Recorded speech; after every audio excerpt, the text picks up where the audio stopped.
Of course, mayor ka naman, lawmaker naman sila. Magkakaroon ho ba ng pagkakataon na, Huwag silang lalabag sa batas.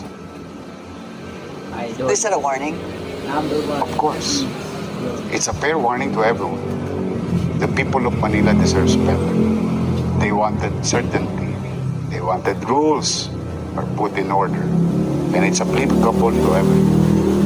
No abuse will be done by this congressman under my watch. No. Not a single day.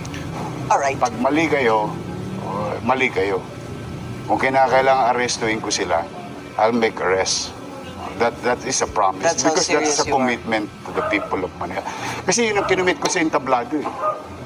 Di ba na maliwanag naman sila, mga tulongges, pagbago na kayo ng address, hold upper, snatcher. Kinumit ko yun sa taong bayan. And Galing talaga the people replied, Number one.